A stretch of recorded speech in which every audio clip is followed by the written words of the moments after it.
Hello दोस्तों, welcome to my channel the technical race. तो video देखने से पहले चैनल को प्लीज़ सब्सक्राइब कर लीजिएगा। तो फर्स्ट टॉपिक की बात की जाए तो अंग्रेजी में 1 से लेके 100 तक कितनी बार ए आता है।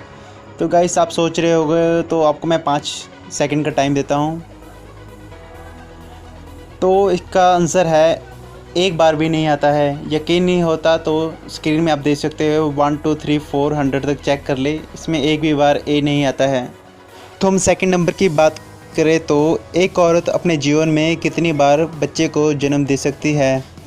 तो मैं आपकी समस्या को समझ सकता हूँ। किसी ने आज तक आपसे यह सवाल किया नहीं होगा, तो आपको इसका जवाब कैसे पता होगा। फिर भी हम अपने जवाब की ओर चलते हैं। तो एक महिला पूरे जीवन काल में करीब 40 बार बच्चों को जन्म दे सकती है। थर्ड टॉपिक की बात की जाए तो एम्बुलेंस को हिंदी में क्या कहते हैं।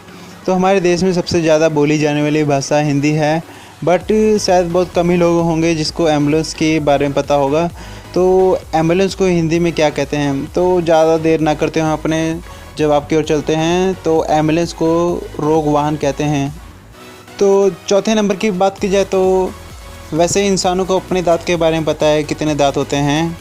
तो सांप के मुंह में कुल कितने दांत होते हैं, शायद आपको ये पता हो। अगर नहीं पता है तो चलो हम आपको बता देते हैं। तो जो सांप के मुंह में 200 दांत होते हैं। इसी के साथ चलते हैं अपने फिफ्थ टॉपिक पर। तो साइकिल को हिंदी में क्या कहते हैं। तो मुझे पता है कि आपको हिंदी अच्छे से आती है, इसलिए आप मेरे वीडियो को देख रहे हो। तो चलो हम अपने जवाब की ओर चलते हैं। तो साइकिल को चक्कर वाहन कहते हैं, और या काल वाहन भी कहते हैं, इसे कई नामों से जाना जाता है। और द्रव्य चक्कर या वाहन भी कहते हैं इसे। सिक्स्थ टॉपिक की बात की जाए तो मनुष्य के दिमाग की मेमोरी कितने जीबी होती है। अगर भाइयों इसका उत्तर नहीं पता चल रहा हो तो चलो हम आपको जवाब बता देते हैं। तो यह अनलिमिटेड होती है। तो आप जितनी ज़्यादा जानकारी रखेंगे, आपका दिमाग उतना ही स्ट्रॉन्ग और तेज़ होता रहता है। सेवन्थ पॉइंट की बात की जाए तो फांसी की सज़ा सुनाने के बाद जज पेन की नीब को क्यों तोड़ देता है। तो फांसी की सज़ा और कलम, इन दोनों में गहरा संबंध होता है। जिस तरह कलम से लिखी हुई बातों को कोई मिटा नहीं सकता, उसी तरह कोर्ट के दिए हुए सज़ा को कोई रोक नहीं सकता।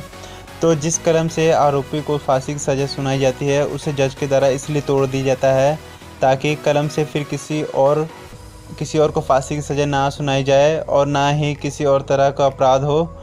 और दूसरा यह माना जाता है कि जज अपने कलम से उस शख्स की मौत लिखता है तो वही उसका कारण बनती है।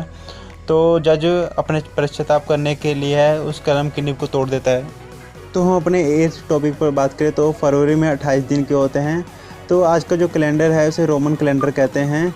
और जो पुराने टाइम का जो रोमन कैलेंडर होता था, उसमें साल की शुरुआत मार्च से होती थी और पूरे साल में 304 दिन होते थे और साल में 10 महीने होते थे। बाद में इस कैलेंडर में सुधार किया गया और इसमें जनवरी और फरवरी का महीना जोड़ दिया गया और साल में 12 महीने और 355 दिन हो गए। लेकिन यह कैलेंडर सही साबित नहीं हुआ, क्योंकि जो त्यौहार आते थे वह सही दिनों में नहीं आते थे। तो इसलिए इस कैलेंडर में सुधार किया गया और इसमें जो फरवरी का महीना था उसमें 2 दिन कम कर दिए गए थे। और वर्ष में 365, इसी के साथ वर्ष में 365 दिन हो गए। और कैलेंडर जो था हमारा वो पृथ्वी और सूर्य के परिक्रमा के अनुसार बनाया गया था। इसी तरीके से हमारे फरवरी के महीने में 28 और 29 दिन आते हैं। इसी के साथ चलते हैं अपने 9th टॉपिक पर। तो टायर काले रंग का ही क्यों होता है। तो हम सभी जानते हैं कि टायर रबड़ का होता है और रबड़ का रंग स्लेटी होता है। फिर टायर काला कैसे हो सकता है। दरअसल इसको बनाते समय इसका रंग काले में बदल दिया जाता है। तो इस कार्य को वल्कनाइजेशन कहा जाता है। और रबड़ नेचर के हिसाब से देखा जाए तो यह बहुत कम मजबूती होता है और घिसाव भी इसमें जल्दी आ जाता है। और टायर जो कि गाड़ियों में इस्तेमाल किया जाता है, इसमें साधारण रबड़ लगा दिया जाता है। यह बहुत जल्दी घिस जाता है और ज़्यादा दिन नहीं चलता है, इसलिए इसमें कार्बन ब्लैक मिलाया जाता है, जिससे यह बहुत ज़्यादा मजबूती और बहुत कम घिसता है। और कार्बन ब्लैक लगाने से यह लगभग 1 लाख किलोमीटर तक चल सकता है। और जो सादा रबड़ का टायर होता है वो 8000 किलोमीटर तक चलता है। तो इसी के साथ हमारे चैनल को सब्सक्राइब कर दीजिए।